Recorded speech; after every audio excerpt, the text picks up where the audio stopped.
우리 말씀 제목 우리 같이 한번 읽으십시다. 같이 읽죠. 시작. 너를 위하여 여호와를 사랑하라. 아멘. 오늘 그 신명기 6장에 있는 말씀은 하나님을 경외하는 것의 본질을 이야기하고 있어요. 여러분, 하나님을 경외한다는 건 두 가지 의미가 있다고 그랬죠. 첫 번째는 그분의 권위에 대한 두려움의 의미를 가지고 있고, 그리고 두 번째는 뭐를 가지고 있죠? 그럼에도 불구하고 그분이 나를 사랑하시고 내가 그분을 사랑하는 것. 그러니까 경외하면은 두려움과 사랑이 늘 공존되어져 있는 겁니다. 그래서 그분에 대한 그 권위에 대한 두려움을 통하여서 우리가 어디로 갈 수가 없는 거예요. 죄의 길을 걸을 수가 없고, 또 그분이 나를 사랑하시고 내가 그분을 사랑하심을 통하여서 그 사랑 안에서 누려지는 은혜와 복이 우리 가운데 향유되어질 것을 말씀하고 있습니다. 그러니까 이거는 아니에요. 우리가 믿음과 신앙을 생각할 때 무엇으로 믿음과 신앙을 정의하기가 편한가 하면 보상의 개념으로 생각을 하면 믿음과 신앙이 굉장히 명료해지고 굉장히 쉬워지는 것 같습니다. 그런데 여러분, 인생을 이만큼 살아보시면 알죠. 늘 흙과 벽으로 나뉘어집니까? 흙과 벽으로 나뉘어지는 게 아니잖아요. 그러니까 우리가 생각할 때 이게 죄인지 아닌지도 분간이 안 되는 일들이 우리 삶에서 수없이 많이 일어납니다. 그렇죠. 그러니까 성경은 우리가 성경에 하나님의 은혜를 누린다라고 할 때 그것을 율법을 지켜서 보상을 얻는다, 그런 개념으로 가지고 있으면 안 되는 겁니다. 여러분, 하나님께서 허락하신 땅에서 살려면 뭐가 필요하죠? 반드시 율법을 지켜야만 하는 거예요. 그런데 율법을 지키는 원리에서만 이 땅을 허락받는 것이다 라고 하는 그 의미가 담겨져 있는 것이지, 다시 말하면 여러분, 실제로는 율법을 받기 이전에 우리가 어떤 사람이기 때문에 어떤 신분과 어떤 조건 하에서 그 율법을 받는 거죠? 이미 뭐가 되었다는 거예요? 하나님의 자녀가 되고 백성이 되었다는 겁니다. 가나안에 있는 7 족속은 율법을 받아요? 못 받아요? 율법을 못 받죠. 그들은 왜 율법을 받지 못합니까? 신분과 조건에서 뭐가 되어지지 않기 때문에, 하나님의 자녀요 백성이 되어져 있지 않기 때문에요. 여러분, 가나안 땅은 율법을 지켜야 하는 땅입니다. 율법을 지켜야지만 그 땅에서 하나님이 허락하신 은혜와 복을 향유할 수 있는 겁니다. 그러나 그 율법이 주어진 가장 중요한 이유는 율법을 지켜서 복을 받는 게 아니고 자녀와 백성이 되었기 때문에 뭘 받는 거예요? 율법을 받는 겁니다. 이 순서가 뒤바뀌면 안 돼요. 이 순서가 뒤바뀌면 날마다 우리의 삶이 어떻게 되어집니까? 날마다 우리가 하나님을 두려운 하나님으로 밖에는 만날 수가 없습니다.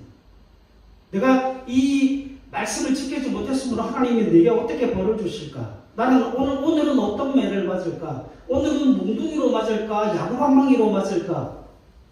날마다 그것 때문에 두려워서 하나님을 그저 두려운 하나님, 공포에 떨 수밖에 없는 매를 드시는 하나님으로 밖에 이해할 수 없다라고 하는 겁니다.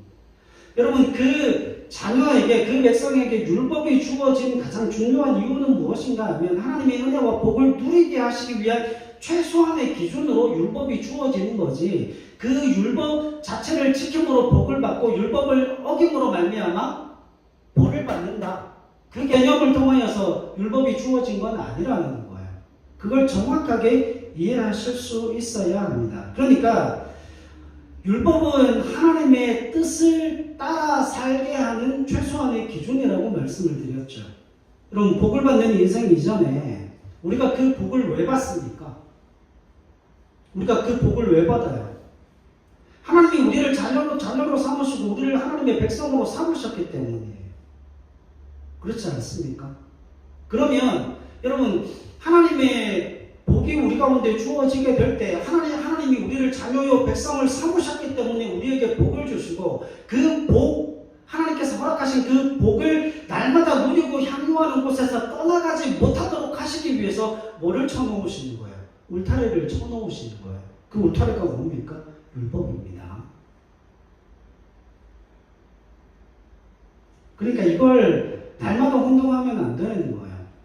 여러분, 율법을 지켜서 복을 받는다는 개념은 어린아이들의 개념이고 유치원생들의 개념이죠. 여러분, 자녀이기 때문에 뭘 받는 거예요? 당연히 복을 받는 것이고, 자녀이기 때문에 당연히 하나님의 은혜를 누리게 되어지는 겁니다. 이건 아니에요. 복을 받아서 자녀가 아니고, 그죠? 그럼 징계를 받으면, 벌을 받으면 자녀 아닙니까? 그건 아니잖아요. 여러분, 징계함이 없으면 사생자라고 이야기를 하잖아요. 부모가 자녀를 징계하는 건 사랑하지 않기 때문이 아니잖아요. 내 자녀가 아니기 때문이 아니지 않습니까? 잘 보라고. 올바른 길을 걸으라고, 믿음의 길을 걸으라고 징계하는 것 아닙니까? 똑같은 겁니다. 우리가 복을 받아서 자녀가 아니고 자녀이기 때문에 뭐 하는 거예요? 복을 받는 거예요. 그러니까 율법에 있어서 가장 첫 번째 개념이 그 경외라고 하는 개념에 있어서 그 율법이 가지는 가장 첫 번째 의미는 그 권위에 대한 두려움을 가지고 하나님이 우리에게 베풀어 주시는 그 복의 테두리를 정해놓음으로 말미암아 어디를 떠나가지 못하도록 그 하나님의 은혜와 복을 누리는 자녀로서의 삶을 향유할 수 있도록 하시기 위해서 쳐놓은 울타리가 율법이라고 하는 거예요. 그건 무엇과는 전혀 상관없어요. 자녀다 아니다와는 전혀 상관이 없는 겁니다.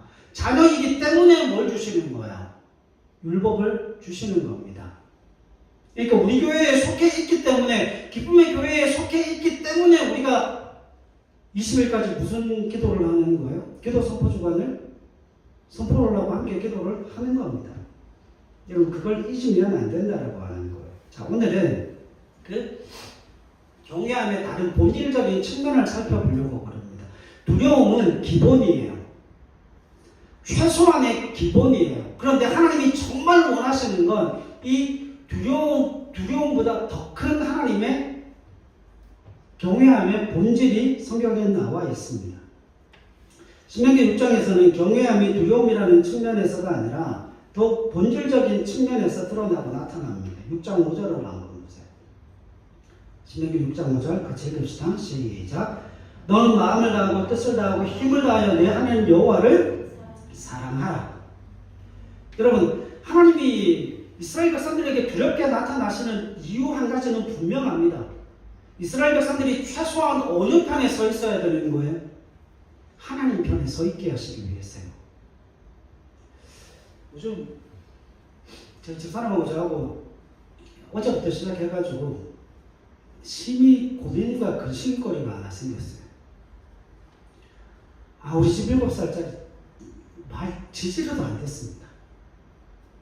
어제 집사람이랑 앉아가지고 그런 이야기를 했어요. 이 녀석 잘 키워야 될 텐데. 한 번 말했으면 절대 안 들어요. 두 번 이야기해도 안 들어요. 심지어는 야 그거 하지 마 그랬는데도 실실 눈치 보면서 하지 말라는 걸 자꾸 해요. 때려도 봤거든요. 맷집이 셉니다. 맷집이 세서 꼼짝도 안 합니다. 그냥 한번 울고 말아요. 그러면 방법은 하나밖에 없죠. 더 세게 때리면 됩니다. 이제 아마 그런 시기가 온 것 같아요. 이제 드디어 드럼체가 저희 집 거실에 나와 있는 때가 이제 드디어 도래한 것 같습니다. 여러분, 드럼 스틱으로 때리면 자국이 남아요. 자국이 오래 갑니다. 멍이 되니까. 이제 아마 좀 많이 맞을 것 같아요. 여러분, 하나님이 그 이스라엘 백성들에게 두려움으로 나타나야 되는 가장 중요한 이유는 뭔가 하면 최소한 이스라엘 백성들이 어느 편에 서 있게 하시기 위해서는 하나님 편에 서 있게 하시기 위해서. 너 여기를 떠나면 안 돼. 하나님께 붙어 있어야 돼. 그걸 뭘로 하면 안 되니까?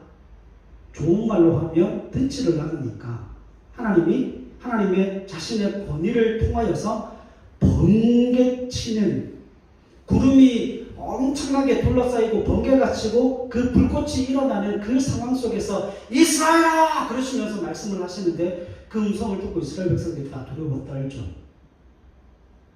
그렇게 율법이 주어졌어요. 그건 뭐 하지 말라는 겁니까? 최소한 하나님 편에 붙어 있어야 뭐 하지 않게 된다는 거예요. 실패하지 않게 되어진다라고 하는 겁니다. 하나님 편에 서게 하시기 위하여서 뭐 하시는 거예요? 그렇게 두려운 음성으로 이스라엘 백성들에게 나타나신다는 겁니다. 그러니까 아이들을 양육할 때 여러분 때려야 되는 이유가 한 번 심하게 때리고 나면 아이들이 뭐 하게 되죠? 최소한 그 아픔이 사라지기 전에, 그리고 그게 각인되어지고 난 이후에는 그 아버지에 대한 권위를 나눕니다. 두려워합니다. 그래서 최소한 아이들이 여러분들도 그런 이야기 해봤잖아요. 나 이거 하면 아빠한테 욕먹을 텐데, 엄마가 나 꾸지람 할 텐데. 그러니까 아빠한테 맞기 싫어서, 엄마한테 욕먹기 싫어서 그 일을, 나쁜 짓을 안 하게 되는 그런 일들을 해보셨잖아요. 그죠? 안 해보신 것처럼 그렇게 쳐다보고 계시면 중고등학교 때 다 해봤지 않습니까? 하나님이 그걸 이스라엘 백성들에게 원하셔서 두렵게 나타나시는 거예요. 그래서 제가 어떤 아이 상담하면서 그런 이야기를 들은 적이 있거든요. 제가 전도사 때 그런 이야기를 들었습니다. 전사님, 제가 뭐 잘못하면 우리 아버지는 나를 때리는데 그때 그 주위에 뭐가 있는지를 잘 살펴야 된다고. 어떤 날은 골프채로도 맞은 적이 있다고 그 얘기를 해요. 그래서 주위에 지형지물이 있는데 손에 잡히는 걸 가지고 때린답니다. 그 손에 뭐가 잡혀있는가에 따라서 슬리퍼로도 맞고, 둥근 거 있죠. 효자손으로도 맞고. 제가 뭐가 제일 아프냐 그랬더니 골프채가 제일 아프다고 얘기를 하더라고요. 그러니까 지형지물을 보고 자기가 잘못한 거에 대해서 이야기를 할 때 아버지랑 딱 마주쳤는데 두렵잖아요. 주위에 뭐가 있는지를 살펴서 좀 덜 아픈 게 있을 때 이야기를 한다 합니다. 그렇게 몇 번 맞고 나니까 아버지가 싫어하시는 일을 안 하게 된답니다. 왜? 맞으면 아프니까요. 그래서 최소한 그 두려움 때문에 그 일을 안 하는 거죠. 자, 그런데 문제는 여기에 있어요. 여러분, 이스라엘 백성들에게 하나님이 늘 공포의 대상이고 두려움의 대상이었을까요? 그게 중요한 겁니다. 길까요? 아닐까요? 좋은 말 할 때 대답하세요. 길까요? 아닐까요? 아니에요. 여러분, 어제 저희 집에 7살짜리가 한 대 맞았어요. 한 대 맞았는데, 한 대 맞은 거하고는 전혀 안 한 것 없이 한 5분, 10분 지나니까 또 와서 안기고 또 와서 안고 아빠 놀자. 맞은 걸 금방 잊어버려요. 왠 줄 아십니까? 그가 가지고 있는 공포와 두려움보다 뭐가 더 컸기 때문에요. 사랑이 훨씬 더 크다는 걸 알기 때문에 그가 가지고 있는 두려움이 있기는 하지만 자기가 잘못한 걸 맞았기 때문에, 매를 맞았기 때문에 거기에 대해서 잘못한 건 이미 날아가고 없는 거예요. 이제부터는 자유함을 누림으로써 어느 단계로 들어가는 겁니까? 아버지의 사랑을 누리는 단계로 들어가는 거예요. 이스라엘 백성들에게 하나님께서 두렵게 나타나신 이유는 그 테두리 안에서, 최소한 그 테두리 안에서 벗어나지 못하도록. 왜? 그래야 복을 받기 때문이에요. 그래야 은혜를 누리기 때문이에요. 그래야 하나님의 사랑이, 하나님의 복, 하나님의 관용, 용서, 자비와 긍휼을 흘려보낼 수 있기 때문에 그 테두리 안에만 있으라고 하는 거예요. 그런데 이스라엘 백성들에게 있어 하나님이 공포와 두려움의 대상은 아니라고 하는 겁니다. 왠 줄 아십니까? 경외함의 본질은 사랑이라고 하는 거예요. 경외함의 본질은 두려움과 공포가 아니라 경외함의 본질은 사랑입니다. 그러니까 두려움과 공포의 차원에서 하나님을 경외하고 하나님을 섬기라고 이야기하시는 게 아니고, 그 하나님에 대한 거룩한 두려움을 가지면서 그 두려움 안에서 더 큰 사랑의 은혜를 가지고 누구를 섬기라는 거예요? 하나님을 섬기라고 하는 겁니다. 마태복음 22장으로 한번 가보시죠. 마태복음 22장입니다. 36절로 40절.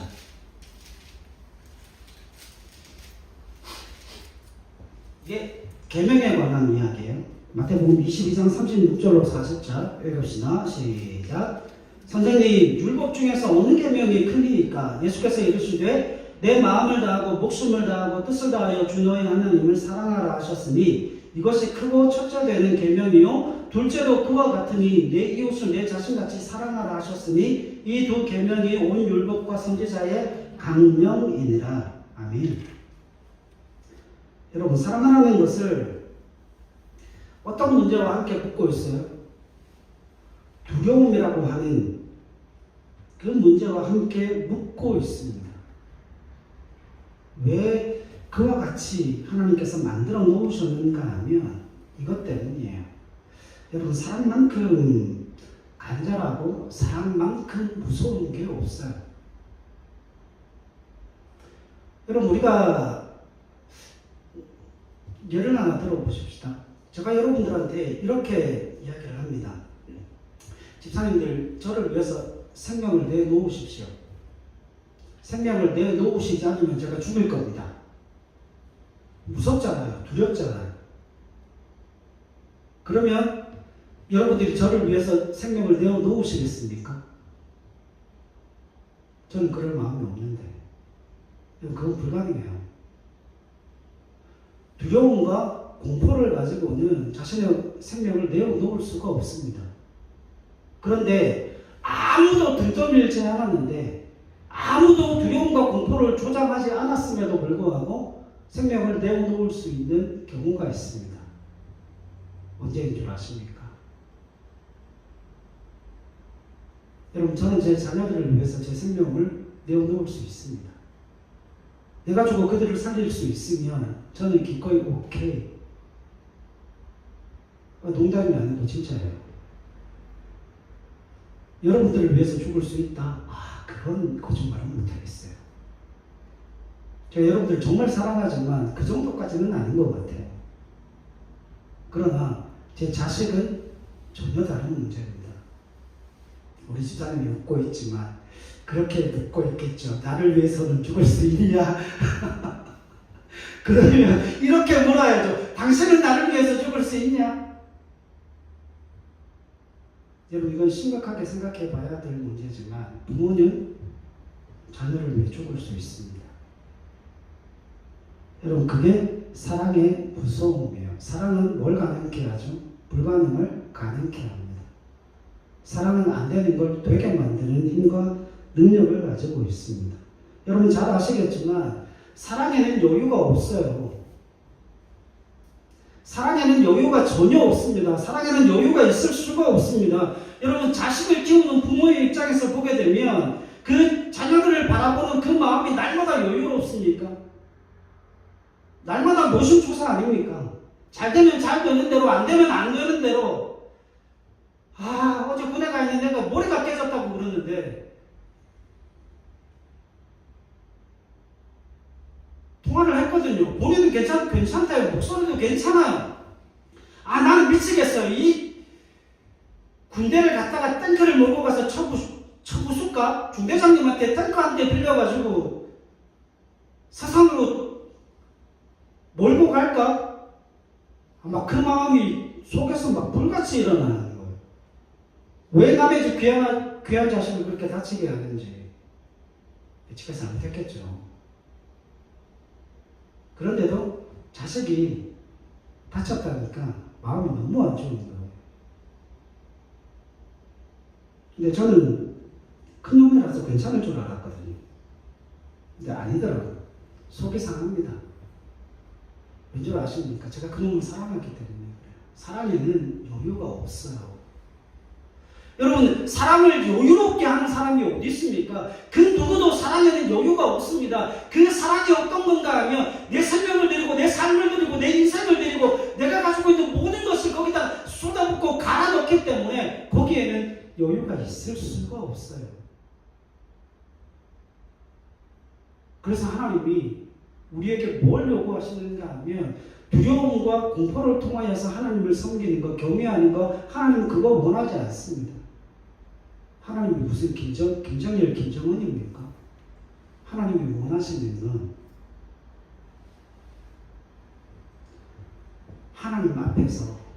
하나님 앞에서 하나님 눈밖에 날까봐 노심초사하고 하나님의 마음에 들지 못할까봐 안절부절하는 그 마음을 가지고 그 간절함으로 누구를 섬기라는 겁니까? 하나님을 섬기라는 겁니다. 그래서 두려움이라는 단어가 등장하는 것이 하나님이 폭군이기 때문에 두려워하는 것이 아니라 사람은 아무리 해도 흡족하지 않기 때문에 하나님의 마음에 하나님의 눈밖에 날까봐 하나님이 원하시는 그 길을 따라가지 못할까봐 안절부절하고 간절함으로 그 하나님을 따라가라고 하는 거죠. 여러분 어떻게 해도 하나님의 마음에 들 것 같지 않은 그 목마름과 간절함 때문에 하나님을 섬기라고 이야기를 하는 겁니다. 왠줄 아십니까? 하나님이 우리를 그렇게 사랑하셨기 때문입니다. 여러분 하나님이 모세를 통하여 그 이스라엘 백성들에게 이 두 가지 하나님을 두려워하고 사랑하라는 것 그것을 경계하시고 준비시키시는 한 가지 이유가 있어요. 우상숭배 때문에 그렇습니다. 6절의 말씀이 등장하는 이유가 바로 거기에 있어요. 신명기 다시 한번 나오시죠.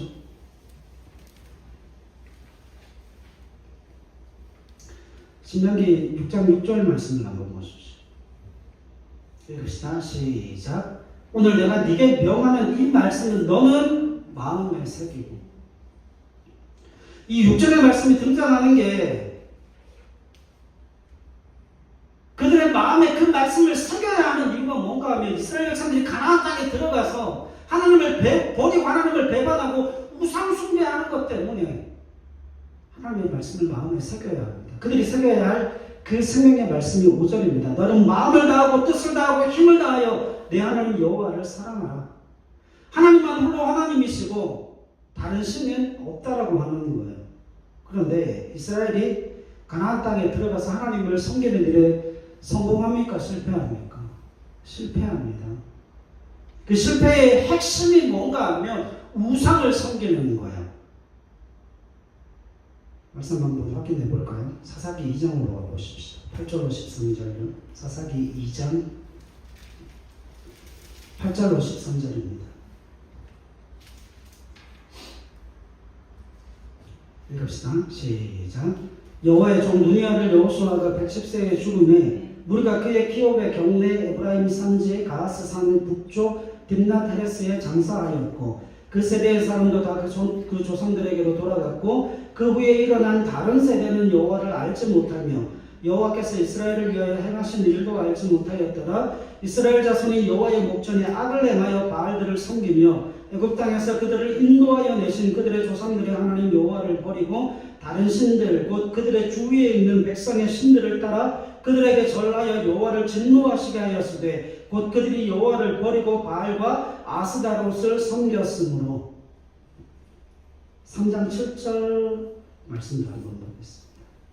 3장 7절 읽읍시다. 시작. 이스라엘 자손이 여호와의 목전에 악을 행하여 자기들의 하나님 여호와를 잊어버리고 바알들과 아세라들을 섬긴지라. 아멘. 여러분 이스라엘 백성들의 그 신앙의 실패를 보면 하나님을 배반하죠. 그 하나님을 배반하는데 하나님을 배반하고서는 꼭 뭐가 들어와요? 우상이 들어옵니다. 그렇다면 여러분 왜 우상을 섬기는 걸까요? 성경을 자세히 살펴보면 이유는 분명합니다. 그들이 우상을 섬기는 단 한 가지의 이유는 자기가 소원하는 것을 만들어주는 힘을 찾고 싶은 거예요. 여러분 율법의 가장 큰 뜻이 뭔지 아십니까? 율법의 가장 큰 뜻은 하나님의 뜻을 행하는 거예요. 하나님을 사랑하는 것, 내 이웃을 사랑하는 것, 거룩하게 사는 것이 율법의 가장 큰 뜻입니다. 그런데 우리는 하나님의 뜻이 아니라 누구의 뜻을 이루고 싶어 하죠? 자신의 뜻을 이루고 싶어 합니다. 하나님은 우리의 뜻을 이루어 주시는 분이 아니라 하나님의 뜻을 우리에게 이루고 싶어 하시는 분이세요. 우리가 하나님에 대해서 가지는 불만이 이겁니다. 여러분들 이 불만 가지고 계실 거예요. 하나님, 왜 하나님 것만 하고 내 건 안 해주십니까? 이게 우리가 가지고 있는 불만 아닙니까? 여러분, 믿음을 가지고 있고 신앙을 가지고 있다라고 할 때 우리가 하나님의 뜻을 행하고 그 율법을 지키라고 말씀하시는 그 하나님의 말씀에 대하여서 우리가 날마다 항변하고 그 하나님을 대항하여서 우리가 쏟아놓는 그 말씀의 내용들이, 항변의 내용들이 이거 아닙니까? 왜 하나님 좋은 것만 합니까?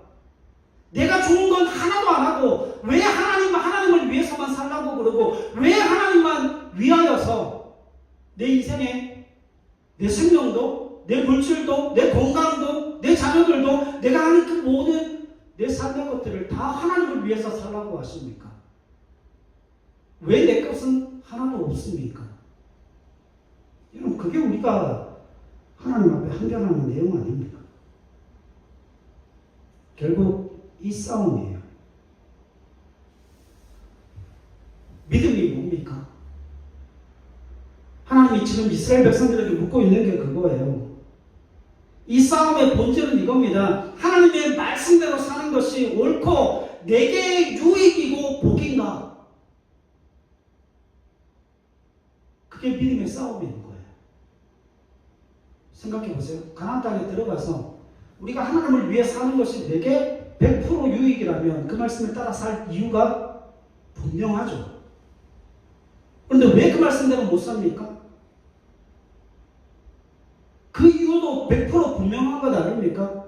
내가 그 말씀대로 살지 못한다라고 하는 것, 내가 하나님의 말씀대로 사는 것, 그것이 내게 100% 유익이라고 여겨지지 않기 때문이에요. 그래서 순종을 못하는 거죠. 그게 납득이 안 되고 그게 이해가 안 되니까 믿음으로 그 길을 살지를 못하는 거예요. 근데 여러분 알고 계십니까? 이 싸움은 이미 결론 난 싸움이에요. 여러분, 이스라엘이 가지는 믿음이라는 게 이겁니다. 내 생각과 내 판단이 옳지 않다는 걸 인정하는 게 이스라엘 백성들에게 요구되어지는 믿음이에요. 내 생각과 내 판단이 옳지 않다. 다시 말하면 내가 하나님 앞에 행하는 그 모든 일들이 하나님께만 좋은 일이고 내게는 좋은 일이 아니다. 그게 틀렸다는 그 사실을 이스라엘 백성들이 인정하는 게 믿음이다라고 이야기를 합니다. 하나님의 뜻과 결정이 언제나 옳고 지혜롭고 복되며 나를 위한 것이라는 그 사실을 믿음으로 고백하는 것. 자, 왜 제가 이 말씀을 드릴 수 있는가 하면 이것 때문이에요. 여러분, 그와 같은 결론이 어떻게 나왔을까요? 이스라엘 백성들이 지금 어디에 있습니까? 모압 평지에 있습니다. 이스라엘 백성들이 모압 평지에 오기까지 그 광야에서 몇 년을 살았어요? 38년 6개월을. 다시 말하면 40년을 광야 생활을 했잖아요. 그 광야 생활을 한 이유가 뭡니까? 저들의 판단과 저들의 생각 때문이에요. 하나님은 가나안 땅 주시겠다고 그랬죠. 그래서 정탐을 허락하셨습니다. 그래서 가데스 바네아에서 40일 동안 정탐을 하고 돌아온 사람들이 그 땅의 기름짐을 보았어요. 심지어는 그 땅에 포도송이를 잘라가지고 왔는데, 그래서 에스골 골짜기가 되었잖아요. 포도송이를 잘라왔는데 그걸 혼자 들 수가 없어서 두 사람이 막대에 끼워가지고 메고 왔습니다. 그렇게 그 땅의 소산은 풍성하고 그 땅은 기름진 땅이었어요. 근데 그 땅에 고인족이 살기 때문에 이스라엘 백성들이 그 땅을 차지할 수 없다라고 자신들이 판단과 결정을 내린 겁니다. 그 결과가 뭡니까? 광야 40년이었어요. 그 광야 40년 동안을 살아가면서도 이스라엘 백성들은 계속해서 하나님 앞에 항변합니다. 하나님 이거 아닙니다. 하나님 이거 아닙니다. 하나님 이거 아닙니다. 라고 할 때 하나님은 그들의 모든 생각과 시선을 교정시켜 주셨습니다. 구름기둥과 불기둥, 만나와 메추라기, 광야에 강같이 흘러가는 그 하수로 말미암아 이스라엘 백성들이 먹고 마시면서 그 하나님의 선하심이 어떠한지를 그들이 40년이나 경험을 했습니다. 그래서 그들이 가지는 믿음이 무엇인가 하면 이겁니다. 자신의 생각과 하나님의 생각이 충돌할 때 내 생각이 틀렸다. 그걸 40년 동안 깨닫게 하시는 거예요. 이스라엘 백성들이 가지는 믿음은 그겁니다. 하나님의 그 두려움 속에서 여호와를 경외하고 여호와를 사랑하라 말씀하시는 건, 그 여호와를 사랑하라 하시는 것 하나님조차도 하나님이 이스라엘 백성들을 노예로 삼으시기 위해서, 하나님 편에서 이스라엘 백성들을 무엇으로, 일꾼으로 부리기 위해서 사랑하라고 말씀하시는 것이 아니라 여호와를 사랑하는 이스라엘 백성들 자신을 위하여서 여호와를 사랑하라라고 말씀하시는 그 말씀의 의미를 40년 동안 깨닫게 하신 겁니다. 여러분, 출애굽하고 난 이후에 람셋에서 가나안 땅까지 블레셋 해변길로 가면 11일이면 갈 수 있는 길입니다. 하나님이 원래 의도하셨던 그 광야는 40년이 아니었어요. 최대 2년밖에는 안 됩니다. 애굽에서 탈출해 나와서 시내산에서 율법을 받고 그 율법을 뭐하는 기간이 필요합니까? 율법을 해석하고 가르치고 익히는 기간이 필요하죠. 그게 1년밖에는 안 됐다는 거예요. 그러니까 결국 아무리 좋게 생각해서 넉넉하게 잡아도 광야는 2년이면 충분한 시간이었다는 거죠. 그런데 누구 때문에 40년을 도는 거예요? 이스라엘 백성들의 생각과 결정 때문에 40년을 뺑뺑이를 돌게 되어주는 거죠. 그래서 40년 동안 저들은 하나님의 말씀과 저들의 뜻 사이에서 무엇이 옳고 복된 것인가를 40년 동안이나 확인합니다. 그리고 모세를 통하여서 다시금 한번 믿음이 저들에게 요구되어지고 있는데, 그 믿음이 무엇인가 하면 내 뜻과 하나님의 뜻이 충돌할 때 누가 옳다는 거예요? 하나님이 옳다는 겁니다. 여러분, 가나안 땅에 있는 바알은 이스라엘 백성들을 축복할 수가 없습니다. 왜 그렇죠? 가나안 땅의 주인이 바알이 아니기 때문에 그래요. 여러분, 바알은 구름과 이슬을 주관하는 우상입니다. 그 가나안 땅은 농경 사회이기 때문에 비가 내리지 않고 이슬이 내리지 않으면 그 어떤 소출도 거둘 수 없어요. 그러나 하나님은 이미 구약시대에 그 엘리야를 통하여서 그 사르밧 과부의 그 삶을 통하여서 하나님께서 보여주신 한 가지, 하나님이 3년 6개월을 그 하늘을 닫아버리시면 비도 내리지 않고 이슬도 내리지 못함을 통하여서 하늘이 닫히게 되면 바알은 자신의 백성들을 먹이고 기르고 입히고 양육할 수가 없어요. 그러나 하늘이 닫혀도 하나님은 능히 자신의 백성들을 먹이고 기르고 입히고 양육하고 그들의 삶의 풍성함을, 그들의 필요를 채워주시는 하나님이심을 성경은 보여주고 계십니다. 그래서 결국 이스라엘의 복지와 저들의 삶을 위해 하나님이 이스라엘 백성들에게 요구하는 한 가지가 여호와를 사랑하라는 겁니다.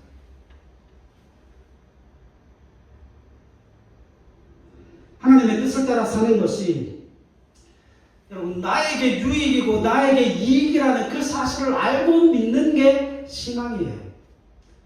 그걸 경험하고 맛보고 삶 속에 그것을 살아내는 게 믿음과 신앙이에요. 여러분, 성경은 그냥 꽝꽝 믿으라고 이야기하지 않습니다.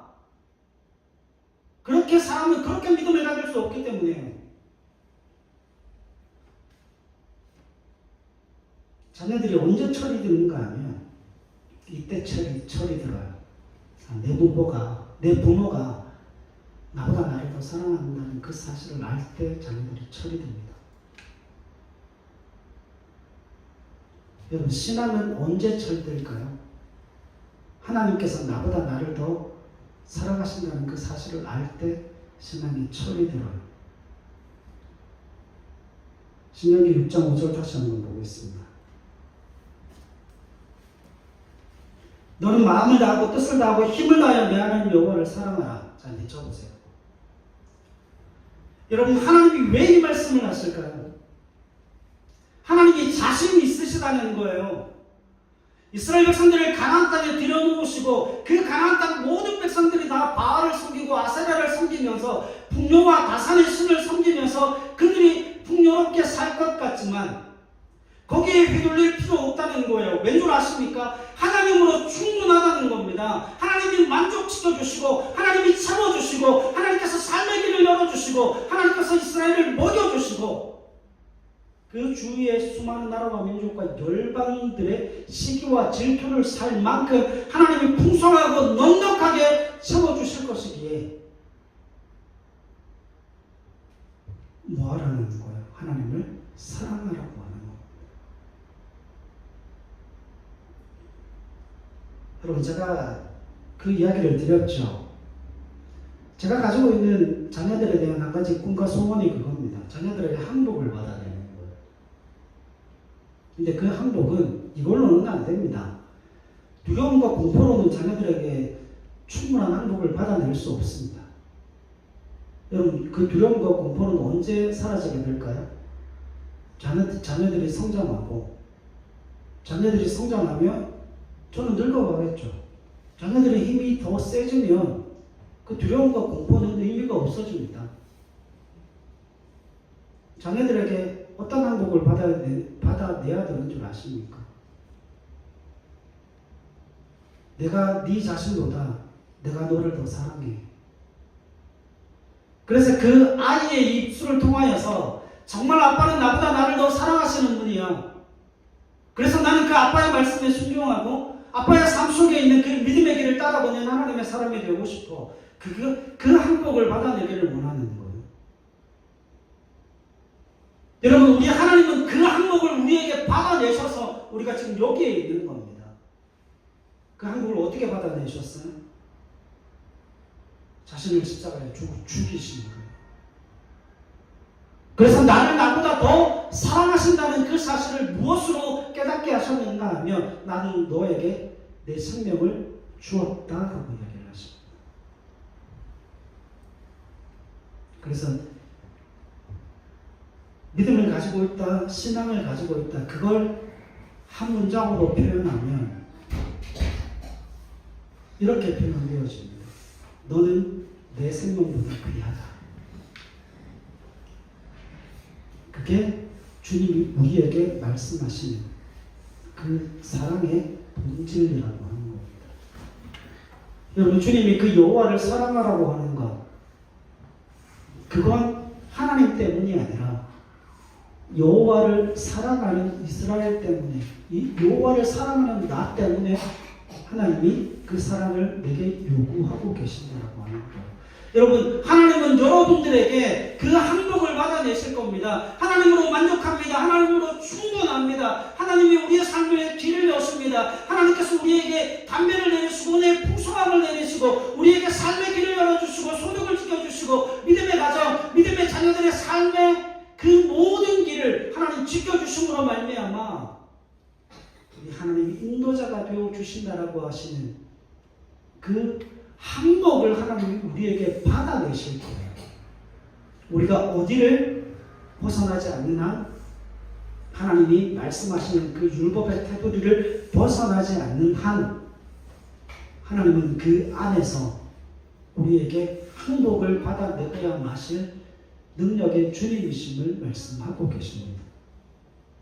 복 주시고 은혜 베푸시고 적과 꼴을 허락하시기 위하여서 우리에게 항복을 요구하시는 그분의 사랑에 항복하는 이 한 주간의 삶이 되어지실 수 있기를 바랍니다. 그래서 이번 한 주간의 삶, 고난 주간이거든요.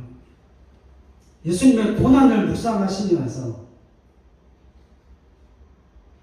여러분, 그 고난 속에서 이걸 선포하십시오. 하나님 앞에 항복할 수 있는 은혜를 주시옵소서. 하나님 앞에 항복할 수밖에 없는 그 믿음의 길이 열리게 하여 주시옵소서. 그래서 기도하는 저와 여러분들이 되실 수 있기를 바랍니다. 그래서 이번 한 주간, 고난 주간이 지나고 나고 다음 주 주일 날 성찬식 예배를 할 겁니다. 한 주간 잘 준비하셔서 여러분 삶의 열매를 가지고 하나님 앞에 나와서 예배할 수 있는 저와 여러분들이 되실 수 있기를 바랍니다. 기도하겠습니다.